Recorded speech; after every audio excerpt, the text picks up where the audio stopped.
Hello friends, welcome to my channel. Today we are going to learn about chapter 21 of 11th NCERT, Neural Control and Coordination. So let's start the video. हम terminology से start करते हैं. तो सबसे पहली terminology है coordination. Coordination is the process through which two or more organs interact and complement the function of one another. Coordination एक ऐसी प्रोसेस है जिसमें दो या दो से ज़्यादा ऑर्गन्स इंटरेक्ट करते हैं और एक दूसरे के फंक्शंस को कॉम्प्लीमेंट करते हैं. एग्ज़ाम्पल के लिए जब कोई भी फ़िज़िकल एक्सरसाइज की जाती है तो उसमें उसकी मेन मस्कुलर एक्टिविटी जो इंक्रीज़ होती है उसको मेंटेन करने के लिए एनर्जी डिमांड भी इंक्रीज़ होती है, ऑक्सीजन सप्लाई इंक्रीज़ होती है and ultimately rate of respiration भी इंक्रीज़ होता है. Second point is neural system. Neural system provides an organized network of point-to-point coordination for quick. ये रिटर्न में पॉइंट्स हैं, वो आप देख लीजिए, चाहे तो आप नोट डाउन भी कर सकते हैं. Third point is neuron. Neurons are highly specialized cells which can detect, receive, and transmit different kinds of stimuli. Neurons highly specialized cells होते हैं जो स्टिमुलस को डिटेक्ट करते हैं, रिसीव करते हैं और ट्रांसमिट करते हैं. फोर्थ पॉइंट ऑर्गेनाइजेशन, जो लोअर इन्वर्टिब्रेट्स में बहुत सिंपल होता है. हाइड्रा में नेटवर्क होता है न्यूरॉन्स का. इंसेक्ट्स में ये बेटर ऑर्गेनाइज्ड होता है where a brain present along with a number of ganglia and neural tissues, and vertebrates में more developed. Fifth point is human neural system. Human neural system दो चीज़ों से मिलकर बना होता है, CNS and PNS. CNS central neural system and PNS peripheral neural system. CNS में brain and spinal cord आते हैं. तो ब्रेन एंड स्पाइनल कॉर्ड मिलकर बनाते हैं CNS, and this is the site of information processing and control. PNS में सारे nerves associate हो जाते हैं CNS के साथ. The nerve fibres of PNS are of two types, efferent fibres and afferent fibres. Efferent fibre जो होते हैं वो ट्रांसमिट करते हैं इम्पल्सेस को टिश्यूज़ और ऑर्गन से CNS में, और इफरेंट फाइबर्स जो होते हैं वो ट्रांसमिट करते हैं रेगुलेटरी इम्पल्सेस को from CNS to concern peripheral tissue या ऑर्गन में. इसके बाद PNS फिर से दो डिवीज़न में डिवाइड होता है. वो है somatic neural system and autonomic neural system. Somatic neural system में इम्पल्स जो है वो ट्रांसमिट होती हैं CNS से स्केलेटल मसल्स के बारे में आपने पढ़ लिया होगा पहले भी, और तो मैं यहाँ ज़्यादा डिटेल में बात नहीं करूँगी. ऑटोनॉमिक न्यूरल सिस्टम में CNS से इनवॉल्यूंट्री ऑर्गन्स और स्मूथ मसल्स में ट्रांसफर होती हैं इम्पल्सेस. ऑटोनॉमिक न्यूरल सिस्टम आगे फिर से दो डिवीज़न्स में है. पहला है सिंपैथेटिक एंड सेकंड है पैरासिम्पैथेटिक. अगली हेडिंग है neuron. Neuron is the structural and functional unit of neural system. Neuron जो 3 पार्ट में डिवाइड है, namely cell body, dendrites and axon. Cell body contains cytoplasm with typical cell organelles and certain granular bodies called Nissls granule.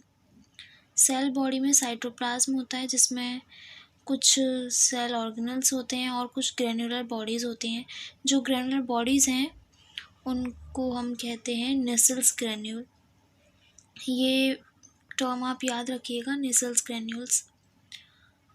Short fibers which branch repeatedly and project out of cell body also contain Nissls granules and are called dendrites.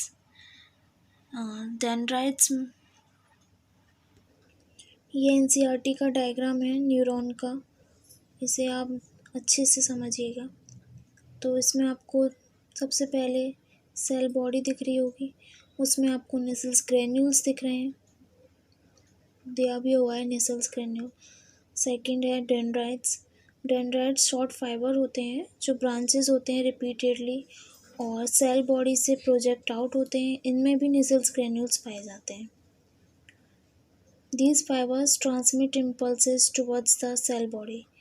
ये fibres cell body में impulse हैं वो transmit करते हैं। फिर आता है axon. Axon is a long fiber the distal end of which is branched. Axon long fibres होते हैं जिनका जो डिस्टल एंड होता है वो ब्रांच्ड होता है। Each branch terminates as a bulb like structure called synaptic node. हर ब्रांच एक बल्ब लाइक स्ट्रक्चर में जाके टर्मिनेट होती है जिसे कहते हैं सिनेप्टिक नोड। इम्पॉर्टेंट टर्म है ये। Which possess synaptic vesicles containing chemicals called neurotransmitter. हर सिनेप्टिक नोड में सिनेप्टिक वेसिकल्स पाए जाते हैं जो जिनमें केमिकल्स होता है, उन केमिकल्स को हम कहते हैं न्यूरोट्रांसमीटर। आपने नाम सुना होगा न्यूरोट्रांसमीटर का, फॉर एग्ज़ाम्पल एसिटिलकोलिन, डोपामीन। यहाँ देखिए आप डायग्राम में ये दिखाया हुआ है सिनेप्टिक नोड।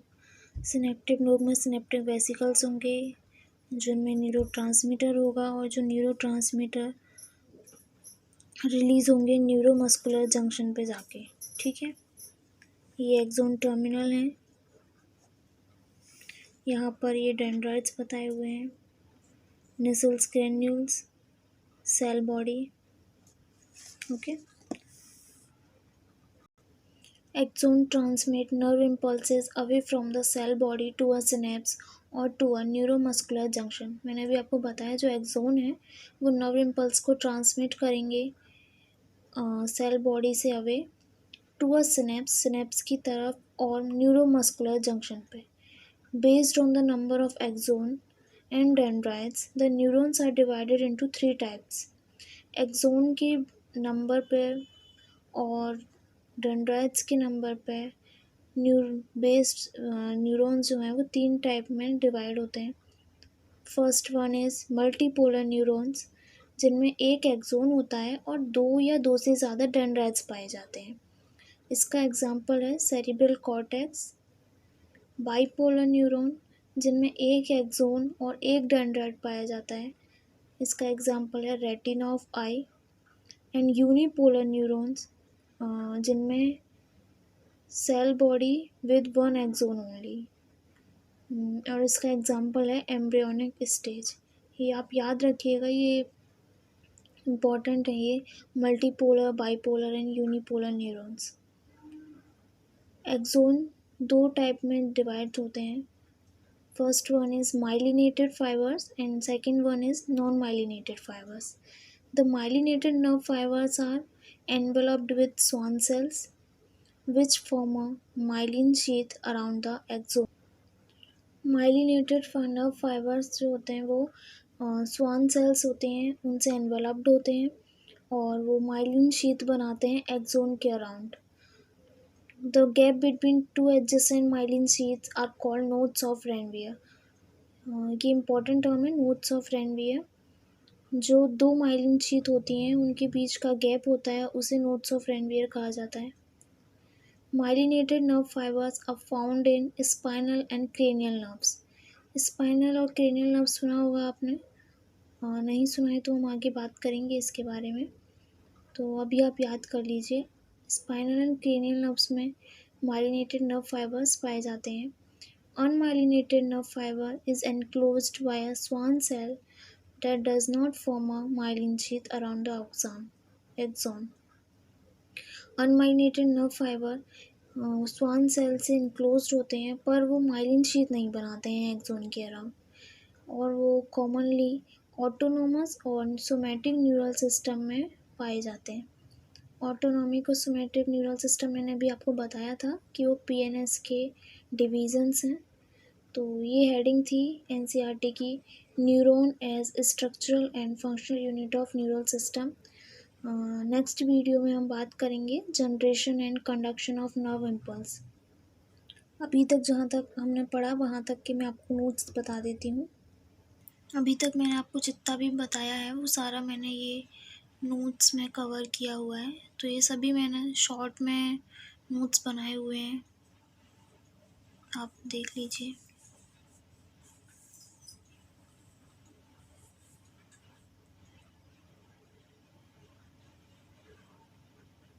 यहाँ पर डेंड्राइट और एक्सोन में डिफरेंस भी हो जाएगा कि वो शॉर्ट फाइबर हैं, ये लॉन्ग फाइबर हैं।